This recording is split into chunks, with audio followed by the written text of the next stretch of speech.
I'm not a ranger yet, but I will be in the future.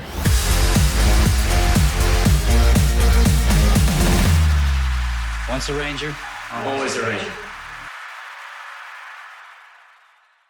Hello, everyone, and welcome back to Once a Ranger. We are at the season finale of season 1. It's been quite a journey, 60 episodes, and here we are with our noob, Akil, who has never, ever watched Power Rangers before. So we're so excited to have his overall opinion of the seasons. But first, let's jump into the episode.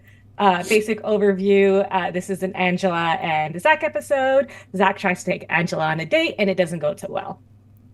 Yep. Not very season finale worthy, IMO. But let's get into it. What do you think? Yeah. Well, actually, a bit on a related note, I was listening to a Power Rangers podcast and I came across something very interesting and I want to get your guys' take on it. So I'm just going to play the clip real quick if that's okay. Sure. This is the only time we'll ever get a kiss, ever. I knew this was gonna get.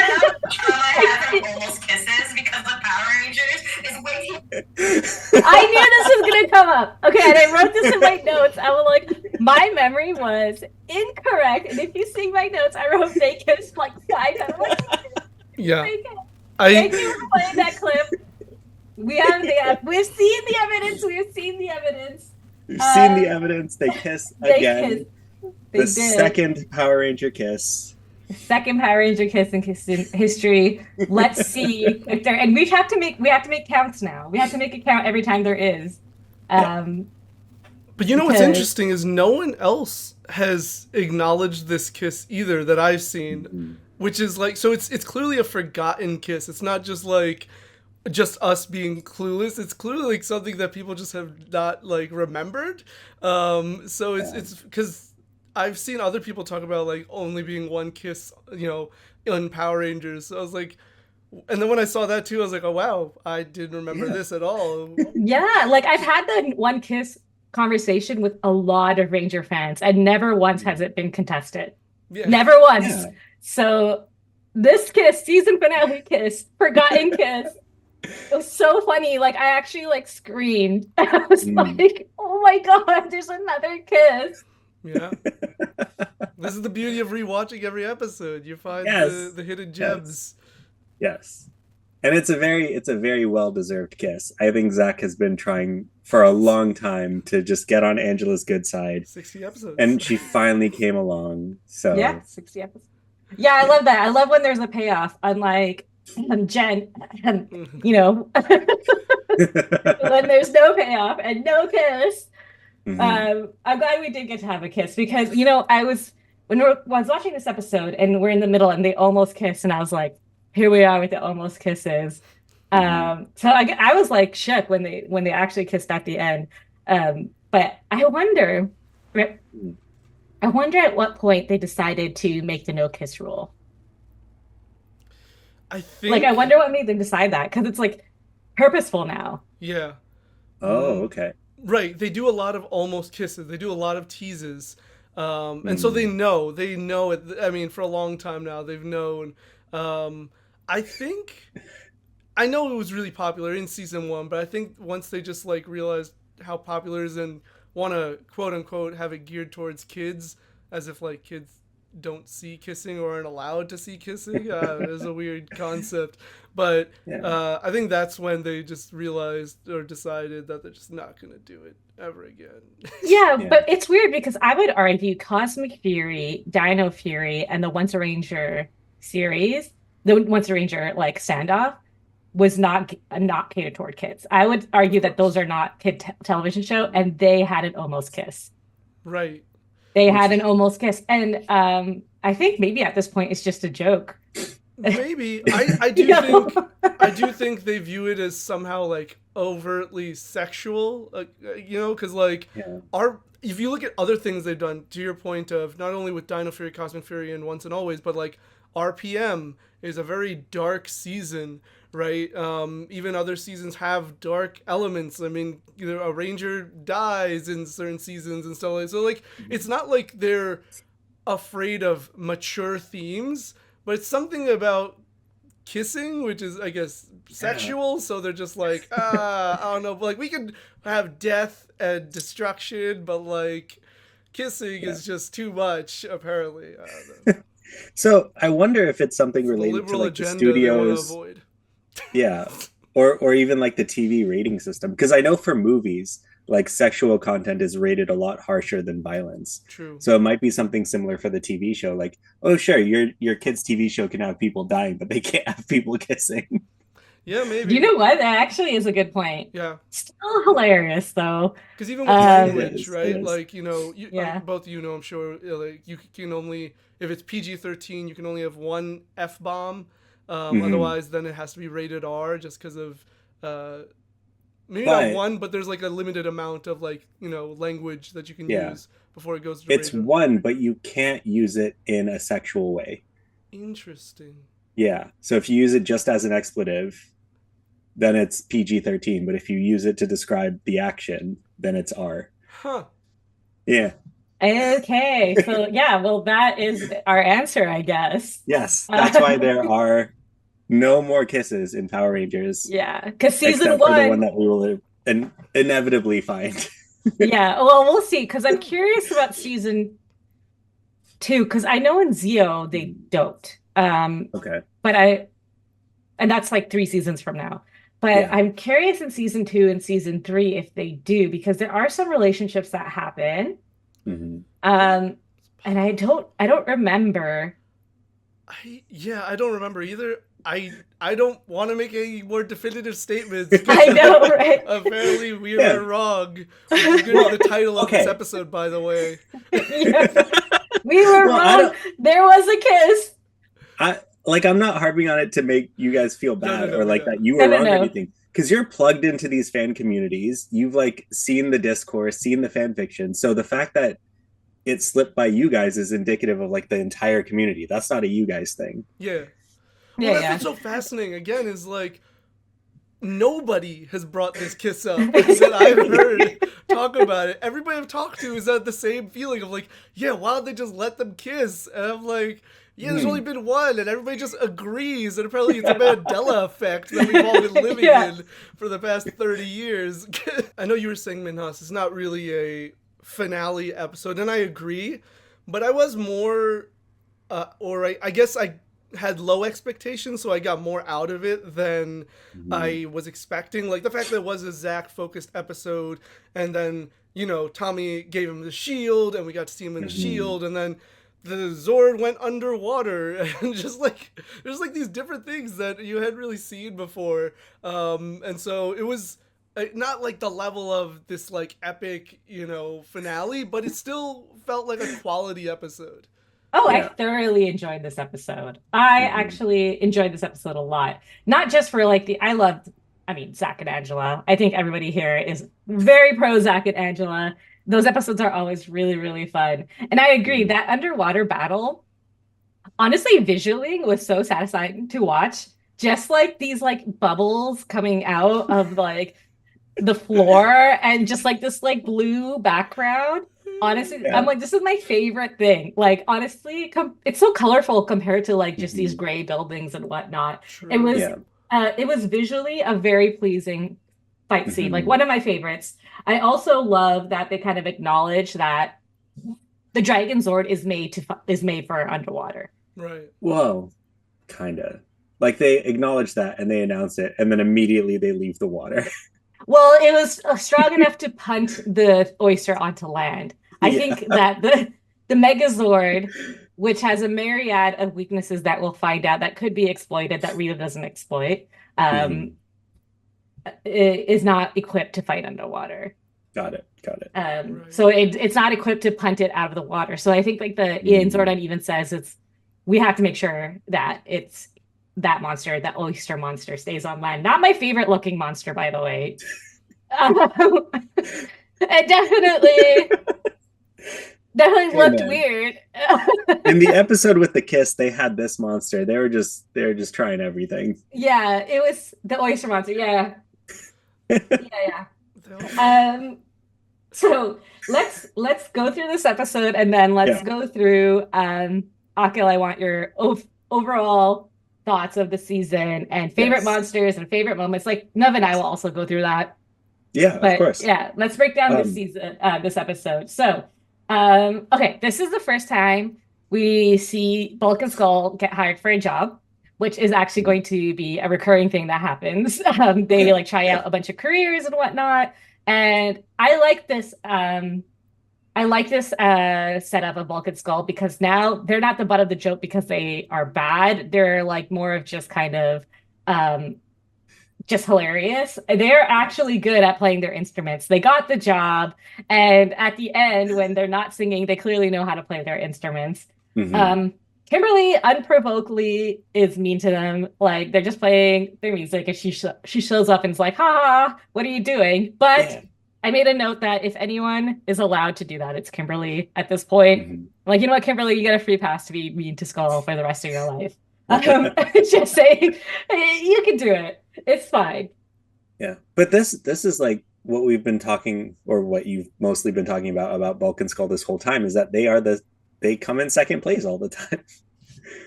That they're actually really, really good at bench pressing, at the tug of war, at all of these different things that they do. They're really good at it. And so this audition was just a chance for them to not be outshone by the Power Rangers so that they could actually make it. And yeah, no, it's true. It's like first time they're doing their own thing, deviated from Mhm. what's going on with the Power Rangers. And it's just like a coincidence that their storylines kind of met up. Which, okay, first of all, so hilarious that okay, the first time they didn't know it was gonna be gonna be Bulk and Skull, but the second time, Zach specifically still hired them. And I Yeah, thought that was adorable. because they're good at playing the instruments, like you said, but their lyrics leave something to be desired. Eyes like mud Yes. make me feel like beans. They're so funny. So this ending with Zach, okay, how many of you have seen the Barbie movie? I haven't seen the Barbie movie. Okay. So you know the scene where the Kens are singing to the Barbies, and it's like, do you want me to sing you a song while I stare into your eyes uncomfortably for 5 minutes? Is that how that movie goes? It's like literally that I was like, I can't even take these scenes like this seriously anymore because of that. It's like it's sweet in but like after watching the Barbie movie, it's hilarious. Yeah. But he sings really well, which is good. Bulk and He Skull does? good on the instrumentation. So yeah, he earned that kiss, I think. Yeah, for sure. Zach is very talented, musically talented. Yeah. And not just in his dancing, and now we get to see that he is talented in singing and whatnot. Yeah. I'm so happy this was a Zach-based episode as a finale. I just he is so endearing, I feel like. He is. And He what I really really is. what I really love is that like Angela actually has some growth as well.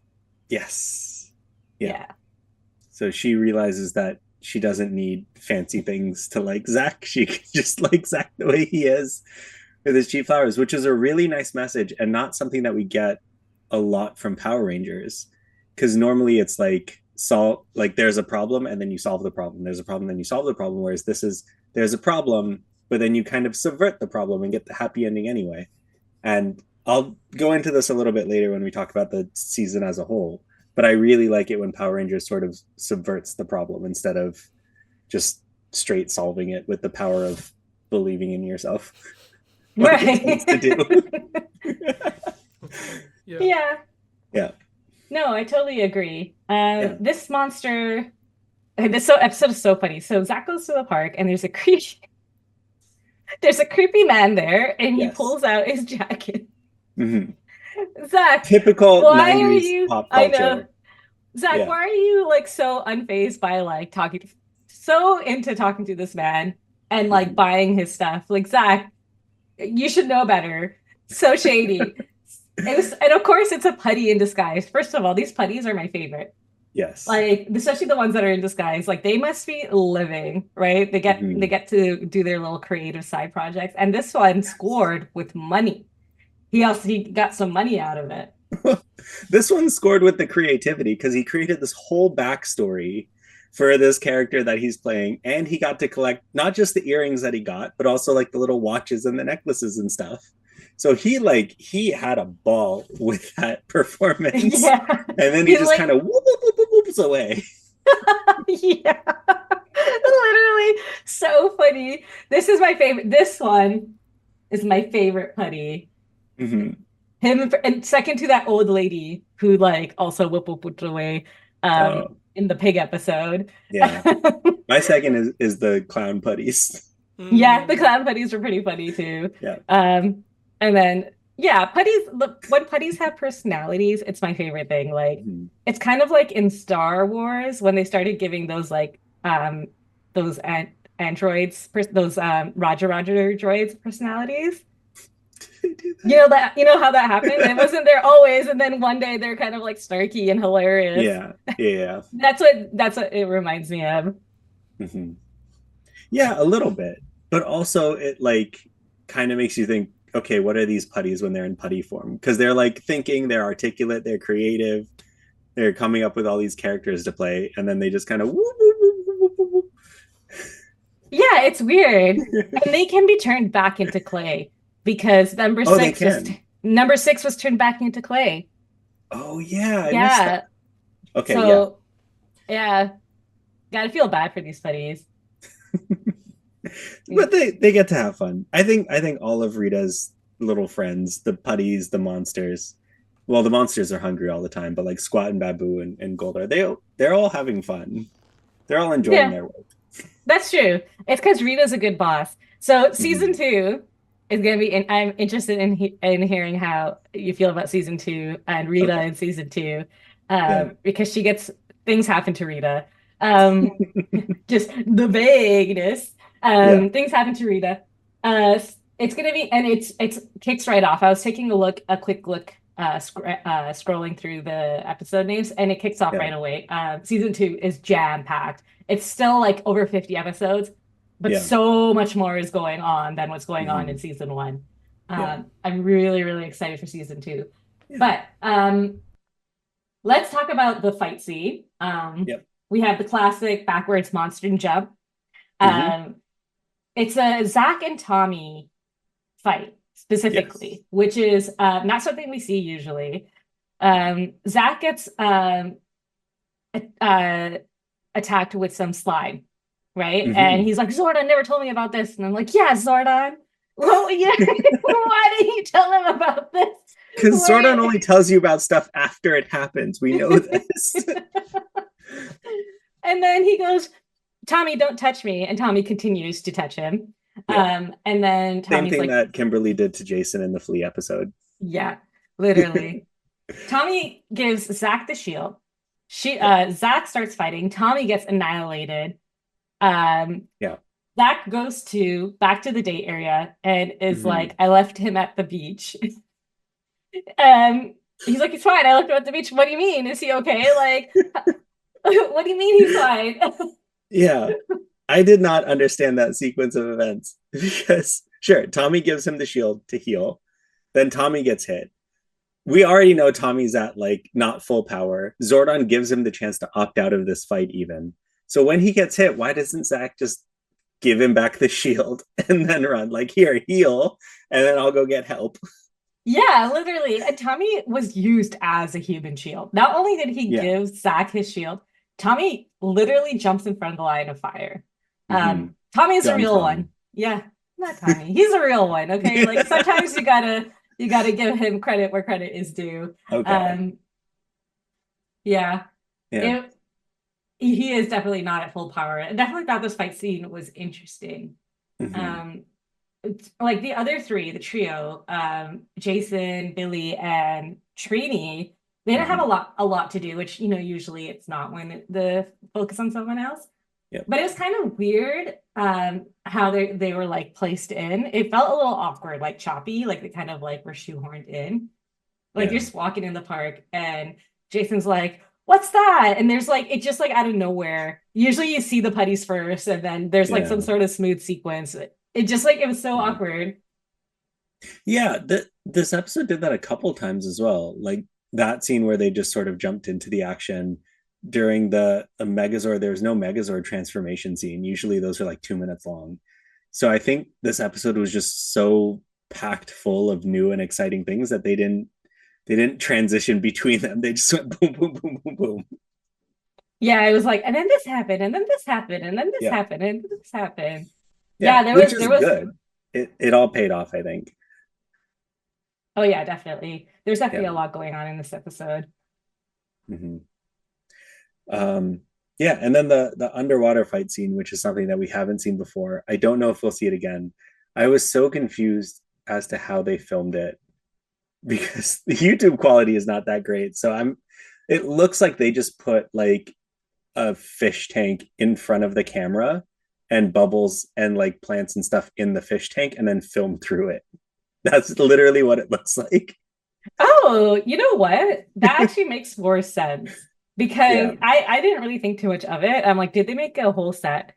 But what you're saying makes sense because they were further back. Yeah, they Like were you further never back. They had like the rocks and stuff, but the plants in the foreground were a different scale. So I'm like, there's some cinematography going on here. That's very smart of you to notice. Yeah, I hadn't occurred to me, but once you said it, I'm like, that actually makes sense because there are no close-ups the same way. Like this definitely was shot differently than the other fight scenes that we've seen. Yeah. Yeah. But overall it was a decent. The monster was another climate change monster, which is interesting. Interesting Yeah. choice for 1994. Yeah, it didn't need to be because this monster had all these other powers, Mm-hmm. right? Its purpose could have just been, I want to like destroy the Power Rangers, Yeah. right? Yeah. Like it didn't need to also like the environment thing was it had no point in the story Mm-hmm. other than just to be there.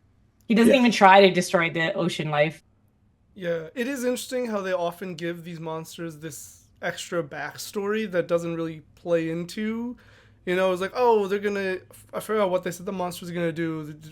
Control or ruin the sea, pollute the sea. I don't know. Pollute the ocean, Right. so that they can take over the world. Right, and like you said, Minos, didn't really do anything to achieve that specific goal. So it's like they just give it this like extra lore and reasoning for the Rangers to feel like, oh no, this is an actual threat kind of thing. Because they never really do what either Rita or Zordon claim they're there to do. Yeah. I mean, sometimes they do. The one that comes to mind is Gotan, which had blizzard powers for no reason, but ended up using the blizzard powers. I mean, fair enough. Yeah. When But they his introduced the purpose monsters, wasn't to Yeah. be a blizzard monster. He wasn't like No, it sent was to not. Earth. No, but this oyster was like his purpose was to destroy the ocean, and he didn't do that. So the oyster's purpose was, didn't the pearls also come from the oyster? Or Yes. was that, were they, because I think the oyster came from a magic pearl and then also gave them the 2 magic pearl earrings. Yes. And then also wanted to pollute the ocean just to make sure you have all your bases covered. Yeah, the Pollute the Ocean thing was so weird. I love the pearl theme though. Like Mhm. the monster, I actually made a note of it. His weapon is like a pearl. I don't know what the actual weapon is called, but like it's on a chain. There's a ball and there's like a knifey thingy at the other end. Yeah. And both of those sides are made of either like this pearl. When the ball was a pearl and the knifey thingy was like a pearl with a knife sticking out. I love that weapon. I thought it looked amazing. I thought it was perfect for this monster. I'm like, this weapon, A+. Yeah. Monster's face was also a pearl. I think it was a face. Yeah, I don't know what was going on with how this. I don't want to look at this monster. I just Kid like show, Minhas. It's a kid show. it's just no. Okay, that's fine. Yeah, so aside from all of the everything that happened in this episode that was big and exciting, I don't think a lot of stuff happened in this episode. Yeah, I mean, Yeah. okay. I'm gonna like the last thing I have Yeah, was go for it. just like small notes. Making fun of French food is tired. Right, I'm over it. We get it. Okay. They eat frog legs. It's not a big deal. I think the menu was called Head of the Snail. In Oh, French. okay. Yeah. Zach going Garcon was the funniest thing ever. Best. This Yeah. whole date was so cute. Honestly, like, okay, I love, first of all, the double date with like Tommy and Kimberly and Zach and Angela. And Kimberly did not even bother to change her clothes. She shows up in the exact same outfit she was wearing earlier.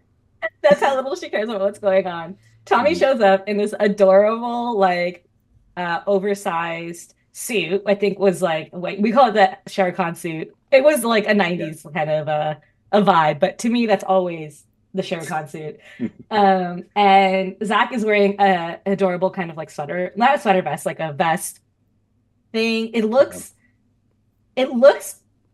like very 90s. Like I haven't seen vests like that, except for like maybe as over Schwarkmises and stuff. Like it's a very, I don't want to say it's a South Asian vest. It's very Scandinavian. But that's like what it reminds me of. Even the coloring where like the yellow and like it was very cute. I love their outfits in it. Yeah. This whole date setup, I loved it. And then I love that Bulk and Skull show up. Like this whole thing. Yeah, good stuff. Like as soon as I saw that scene, it reminded me of like a Key and Peele sketch where they go to a French restaurant and the guy's like, "Let me handle this. I can speak French," and then he can't. Yeah. So that joke is not tired at all. Whereas French food is, but not knowing French is still funny. Yeah, not knowing French is like hilarious to me. Yeah. That is still hilarious. Yeah. And also with Angela knowing the same amount of French, slightly more French. She says like comprendez-vous, which is correct, but also not. I mean, French is not their second language, right? For the national language, right? So the fact that they know any is like good. Yeah. No, I feel like somebody who knew French wrote the script and then was not there when they recorded. That's funny. I mean, yeah, fair enough. Well, yeah, because they had to have the audience actually understand what they're saying, so that's why they just like, really. That was the best. That was the best. That's such a good joke. Like I thought I was just like, it's a pretty common word, I guess, even amongst like people who don't know French. So I was just like, oh, he's just gonna say it correctly. So it just caught me off guard when he said "cargon." That is quality. That's a quality joke. Yeah, it was great. I was just like, wait, what? Because I think it also just like pans or just goes to the next scene right after it. There is no like, because they don't show him actually order.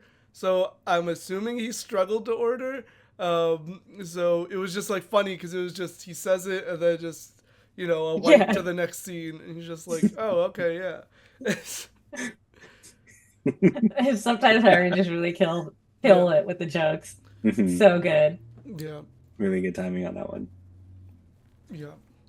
That's all the notes I have. Does anyone have any final thoughts? That's it for me, Nov. Nothing really. There was one small, I think it was a production error.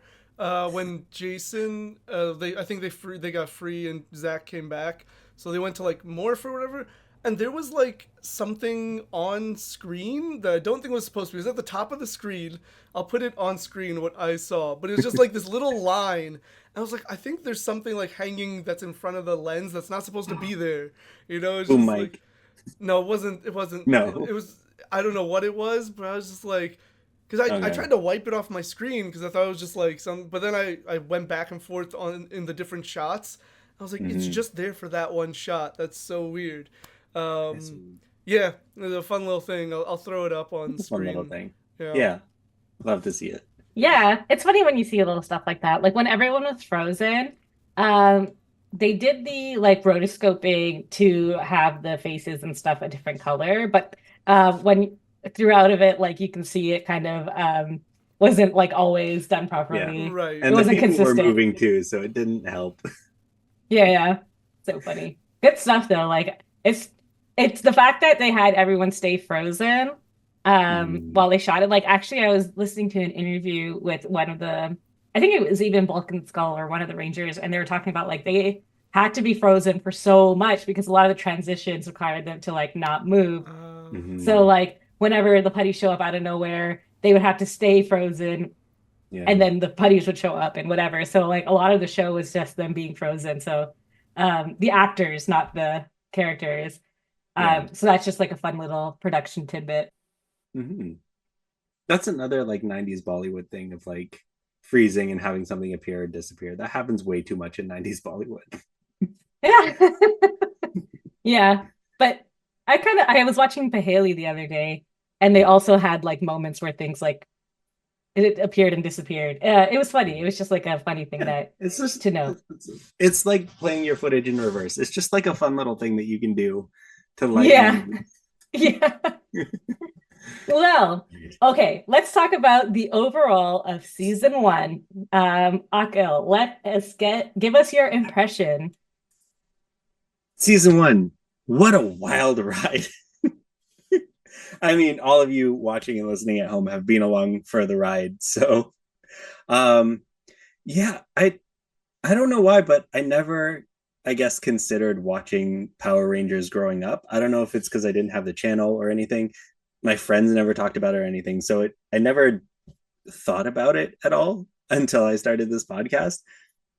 But it's surprisingly good. I thought it would be like dated and childish and campy, but it has its moments. And from the conversation with you guys, it sounds like it's going to have a lot more moments. I can definitely see this show as like a comfort show of like coming home from a long day of school and turning on Power Rangers. You know exactly what's going to happen. You know that the monster is going to be weirdly specific. You know that they're going to grow. You know that they're going to solve their A plot and their B plot by the end of it. And then you can go back to school the next day and talk to all your friends about it. So it seems like a really fun show for that demographic, for kids who are watching it. Not me, obviously. I was not old enough to watch Power Rangers when it came out. But yeah, it's a lot of fun. And I like the consistency of it, especially nowadays, because TV shows are like, what if we do this twist and this plot twist and this subversion of expectations and this character changes with no motivation? So like having that routine of like of the same plot and the same characters over and over and over again, it's really comforting. Yeah, that's nicely put. It is a comfort show because I was thinking about like, why am I still watching the show? Sometimes I think that. I don't really have an answer. I just like it. You know what I mean? Yeah, and I think saying that fun.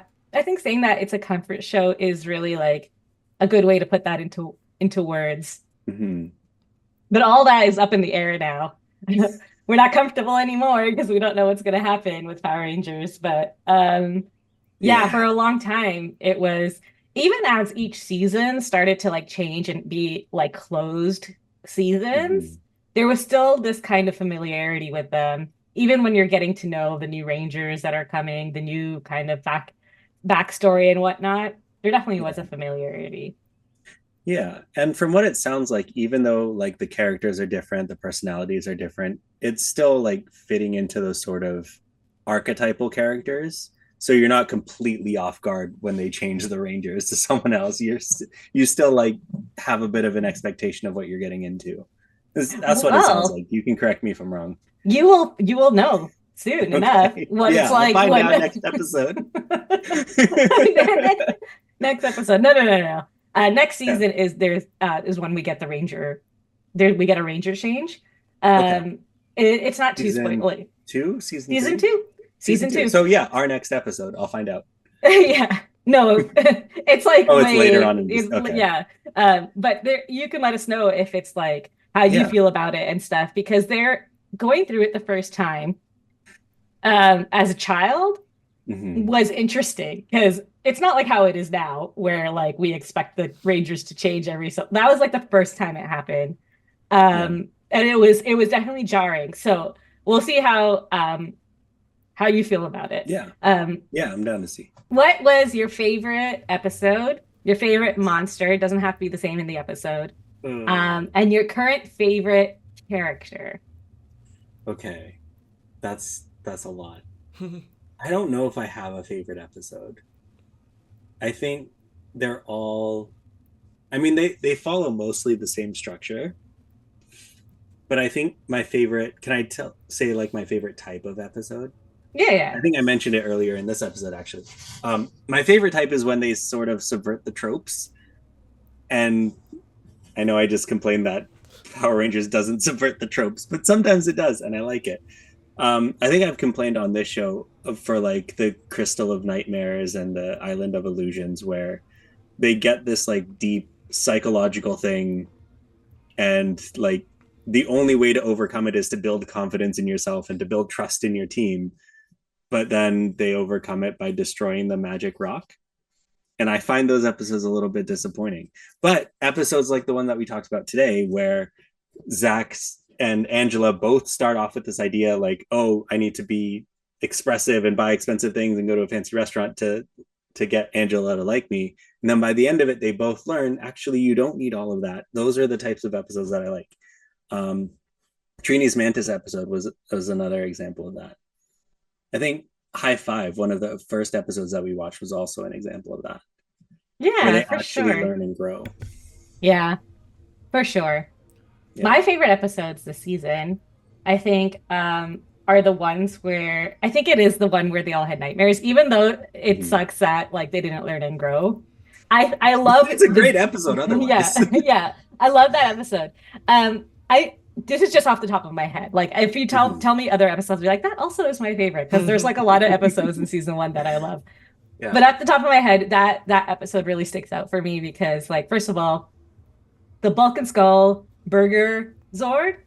Mhm. It's I think it's one of my Top favorite tier. things. Yeah. Yeah, Burger Morpher, Burger Zord. That is quality stuff. Their maid outfits, their little like pillow fight. It's just like overall like very cutesy. I love that episode. Yeah. Now, do you have a favorite episode? Yeah. So I do really love Island of Illusion. Because in that they I'm don't. sorry for talking smack about both of your No, favorite no. episodes just But now. but I will say It's fine. I will say in that episode they don't. It's just to escape the island that they actually destroy something. They do overcome Yeah. it by like belief in self. I mean, it's very basic and simplistic of just like you just have to believe Yeah. in yourself. They're like, yeah, you're right, and that they do. Like, but still, they do. You know, they do have that little journey. And I Yeah. like the different like fears or whatever these like illusions that they're like thrown against. Like Tommy just thinks he's all alone and like he's surrounded by putties, even though he whoops putties all the time. So I don't know what his fear is there, but but Jason especially with like feeling like he's failing his team and he can't save them and everything. I was just like, oh, that was a real one. I think the others were like sometimes less, but Jason's especially was cool. But the other episode I really like is I think it's titled Gung Ho, and it's when Tommy and Yes. Jason are at odds, and then Zordon's like, "You two are gonna go together because that's the best idea. Apparently, is make them work together." Which it is. It ends up being, and that's when they get Titanus, and that's when Jason gets the shield for a bit and everything. And I was like, it's to your point of like. Not just a formulaic episode. It's like, oh, they started in this one place, and by the end of it, they actually really learned something about themselves, about each other. And Yes. I appreciated that. Yeah, Gung Ho's another great episode. And For then sure. I don't know if it's a cop out, but like the first episode is like really, Yeah. really good. Yeah, I wanted to add that, but I'm like, you can't say that. I wanted to add that too. You're right. It's a great episode, but it's also a cop out. Yeah, Yeah. exactly. But it just it's so well established. And we discussed it when we recorded. Like it just really establishes. And now that you've seen season one, like you can see how well it sets the tone Yeah. and then like the setup of all the characters and just like the formula and everything. Like, it does Yes. it so well that like every episode after it, you're like watching it consecutively the way we are, it can get like tiresome. But it's like it all makes sense for a kids show, right, or a show Yeah. geared towards children. But like you said, it gives you the archetypes of these characters, but then slowly unravels more about them, however limited it may be in this season at least. But it sets that up for future seasons as well. Yeah. And I think Yeah. from your two favorite episodes, one of the things that I really liked was that unraveling that you were talking about, because in those illusions and in those nightmares, we see, I think that's when we get the deepest look at who are these Rangers on an individual basis. And I think when we talked about it on this show, we delved into it maybe a little bit too much because like what are the situations that they're actually afraid of? It's being without the team, it's being letting other people down, it's being stuck in a confined space, it's being, at odds with each other. Like I think those were some of the most revealing moments for these characters. The only reason I it's not my favorite is because I wish they did a little bit more. But I understand you can't always do that in a 20-minute kid show. Yeah. No, Yeah. it's tough. Yep. But and especially with season 1, they're still figuring out what they're even doing, So it's also like, okay, we just gotta get these characters on screen and tell this basic plot, and I think it's very possible to do more. But I just think they were very set on this is for kids, so we're not gonna go deeper. Even when they set up the opportunity, it is frustrating. I'm like, but you laid it out perfectly. It's all there to really it's just the finishing it correctly, and whatever. I think there's probably some Hasbro or Disney executive out there that's like, how many toys can the existential dread of being inadequate actually sell? That's fair. Yeah, literally. No. Then I won't have a TV show. True. Yeah. It's so funny because I think somebody, again, in an interview, sorry I keep talking about these interviews, but someone was talking about in the writer's room one time, someone was like, why don't we just call the cops? And the guy was like, then I wouldn't have a TV show. And it's so funny because in Dino Fury, they were like, somebody call the cops. They're like, finally, after 30 years, we're like, somebody call the cops. Not including the seasons where the Rangers are the cops. But I thought that was a funny, full circle thing that happened. Okay, favorite character. Oof. Start with favorite Ranger. I know there's too many characters. Let's start with your favorite Ranger. Oh, gosh. I think it's a tie. I know that's the wrong thing to say, but it's a tie. No, go ahead. It's a tie between Trini and Zach, actually. I know, viewers at home were like, he's going to say Billy. It's not Billy. Billy is the one that I love to hate. But I think Trini and Zach are the most, they have the most to offer out of all of the Rangers, I think. Trini is sort of like the glue that holds the group together. She's translating for Billy. She's keeping the other ones in line. She's moderating between all these different personalities, even though we don't see her too much. And then Zach is that go-getter that's pushing forward and trying new things and, actually putting effort into his relationship, unlike the other relationship on the show that just kind of happens. Yeah, literally. Right. So those are my favorite, and I see the most growth with them as well. And we were talking earlier about subverting the tropes and subverting the expectations, and I think Zach and Trini are the ones that do it the most. They're the ones that sort of, yes, there's value in solving your problem by believing in yourself, but they also solve their problems in new creative ways. So I really like that about them. Yeah, I love that answer. I can guess your favorite Ranger. Say it. Is it Tommy? Is it Jason? It's funny that you said Tommy, because I was actually going to say at the point when we started watching, when we started this podcast, I was so tired of Tommy. I'm I do not want to see him again. I don't understand why we keep bringing him back and blah, blah, blah. But watching this, I'm oh my God, I remember. Yeah. I do like Tommy. Yeah. Oh man, I love Tommy. And there's a reason. I was thinking. Because at the beginning, you were Jason. But as we've been going, you've been Tommy. It's creeping in there. It's creeping in. It is creeping in there. So I don't know where to place him really. I just want to have a separate Tommy category, but my two favorite Who's Rangers. Your favorite Tommy? Who's your favorite Tommy? You can do that actually, because I know. There's so many Tommies. I have complicated feelings toward Tommy because he's just so great. Even up until after Dino Thunder, I don't remember when I started getting tired of them bringing him back, but there was just a point where I'm this isn't necessary. But it's so great to revive like remember like, oh my God, like I love this character so much. Mhm. I think Trini is my favorite. I don't talk Okay. about her a lot, but that's because she doesn't come up a lot Yeah. in the show and whatnot. But I definitely have a strong love for Trini. And then second to her would be Jason. Jason. Yeah, Still so on Trini, Jason. Okay. yeah, of course. I mean, Jason, Jason deserved more.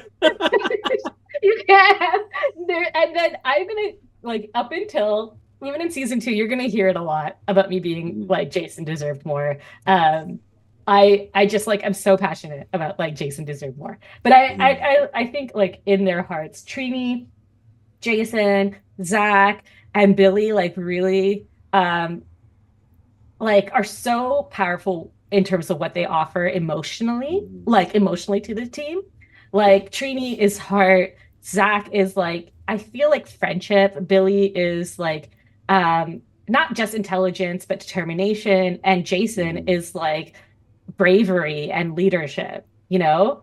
And I Mhm. think like those four, like I can't be like, those are my four. And then I also like Tommy and I also like Kimberly. And you know, like I can't do Yes, you that, right? can. I love all of them. Just like this team is such a Yeah, solid team in it terms of is. like, and in terms of like the many of the Rangers we see in the future too. Like some of them I just have a very obvious favorite, and the rest of the team I could like I'm okay, they're there. But this team Mhm. like is very solid. I love everybody on this team so Yeah. much. I think all of them contribute a lot, a lot. Even Mhm. Kimberly, I know I didn't add her to like the top four, Yeah. but like Kimberly's she in my top 4 for sure. yeah, no, she's Yeah. great. Like honestly, not just like because she really shows what I love about Kimberly is very similar to what I love about Buffy the Vampire Slayer. She also has her own category because she's just like she shows you that one, you could be girly and powerful and strong, you know, and like the fact that you don't have to like subvert those tropes.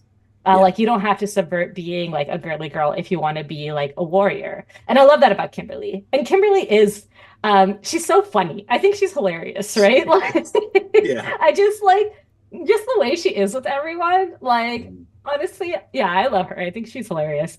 Yeah. One of I the love things, everyone. yeah.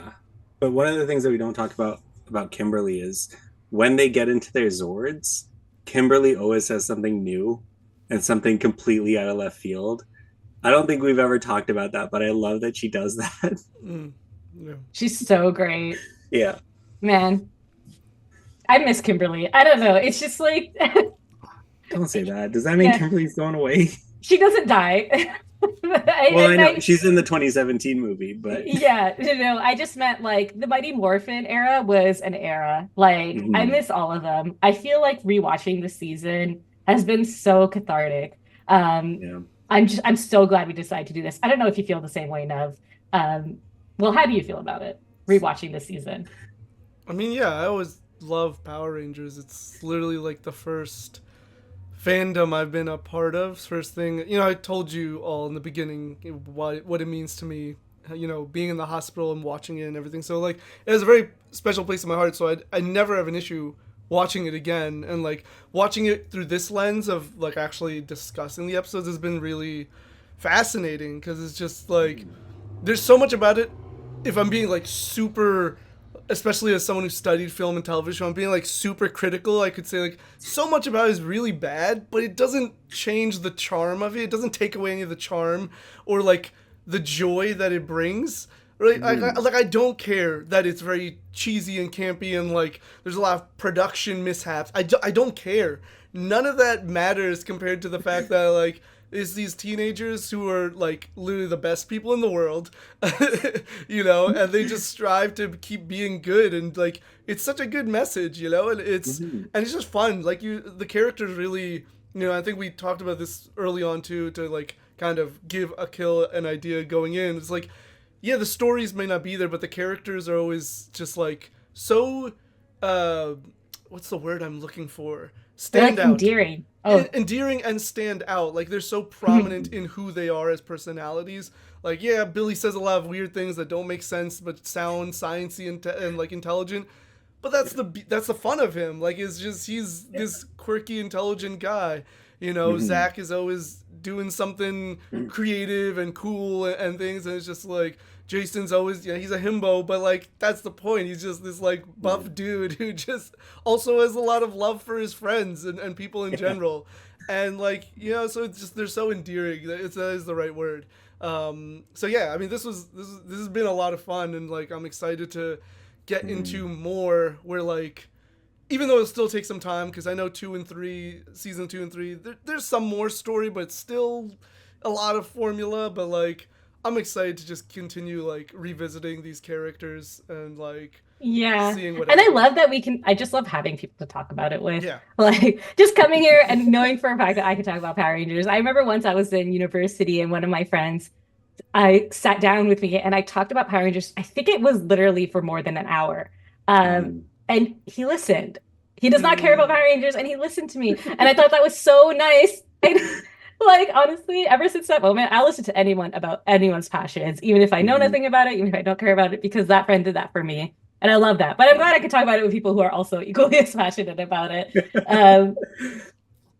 A lot of my life, I've tried to just be the soul of what a Power Ranger would be. Like, I wanted to live my life as if like I'd be worthy of being a Power Ranger. And I know that sounds so corny and so cheesy. And honestly, like I've failed so many times. Like, but I think like that's like something I still want, you know? Yeah. Yeah. I can see that. I think you need a little bit more attitude. But I also think that the Rangers in season 1 also, I wouldn't describe them as teenagers with attitude. Well, it's funny because that's not how they're described in episode 1. I forgot the line now, but I remember we talked about this. Like, Zordon asks for 5. I don't remember the line. If you want to remember, it wasn't teenagers with attitude. No. That is not now how they refer to the Rangers, but that is not what Zordon said in episode 1. He said, "Bring me 5 like over emotional or overbearing." You know, he said something different. Which is hilarious.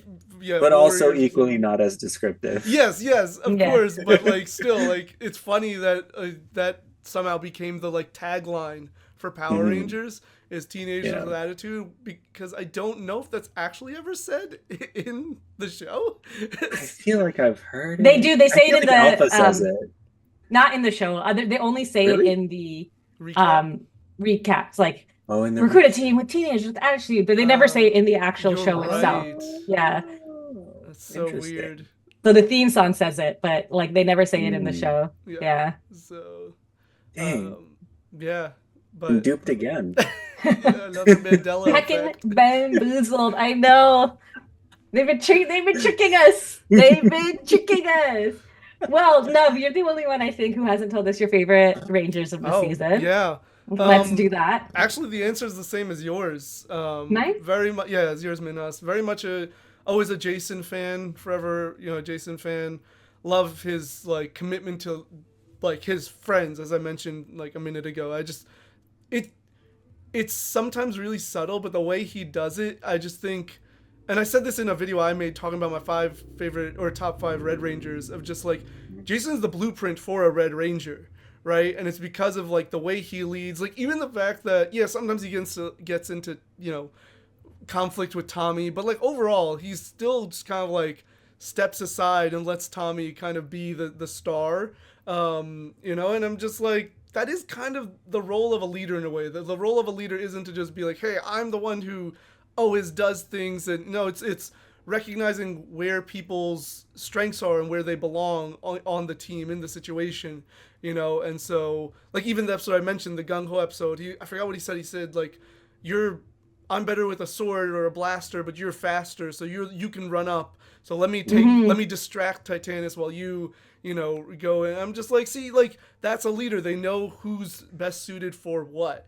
But then also, and when he was scared, he still always is jumping in head first. No matter how terrible, even if he's under a scary spell, he's still like, I'm gonna do it. Like, he never is like, nobody tells him you have to overcome it. He's always like still diving in head first. It's like, it's something that's like so imprinted in his DNA that, like, even like you said, when he's affected by a spell or something, it still like comes to the surface. Like, he can't even fight that urge to like oh, if there's a situation, we have to confront it, right? It doesn't matter how scared I am or how weak I feel, like I have to confront it because it's the right thing to do. And so it's just like those traits have always been what have appealed to me about Jason. But then Trini, she's someone I've actually garnered more adoration for over the years, because as we've seen, like especially in these last like 10, 15 episodes, she's been less and less in the episode, or doing less and less, unfortunately,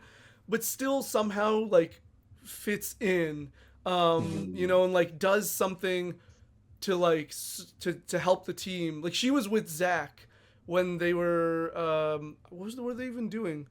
But I just remember it because I was like, oh, where's Trini? And then like literally cut to the next scene, and then she's with Zach because he's like getting ready for the date or something. I forgot what exactly he was doing, but it was like she's always there to be supportive and like, you know, remind her friends that like they're more than capable and that they have the support of their friends.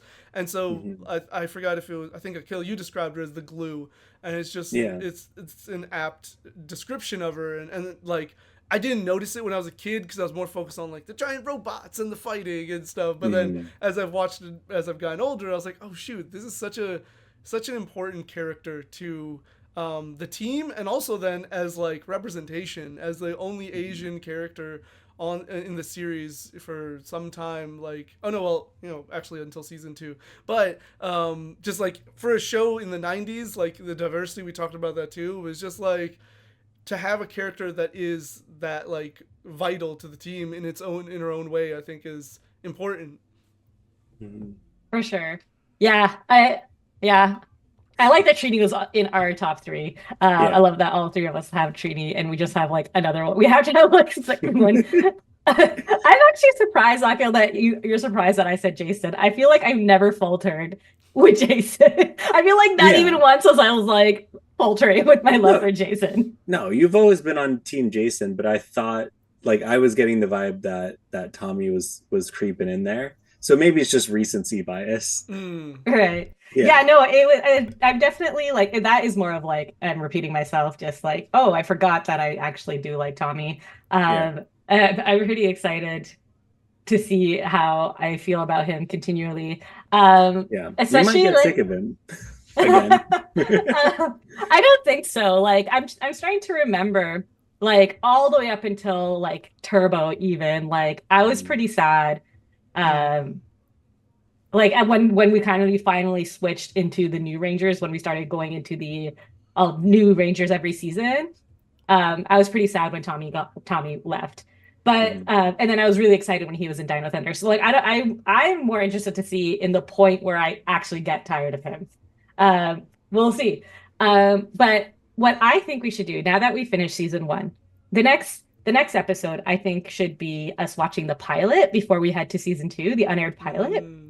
I think that this is a perfect time to watch it. I think it'll be like really interesting to compare. What I think we should do is watch the episode 1 again, and then watch the pilot, and then compare the two. I think that'll be like a little fun episode, and then we can start in season 2. And you know, like, we're really getting into it, Akil. You're here. You're in it now. I'm excited for it. Yeah, season 2 is a good season. But until then, I'm Minhas. I'm joined with Nev and Akil. See you next time. Hi. Once a Ranger, Always a Ranger.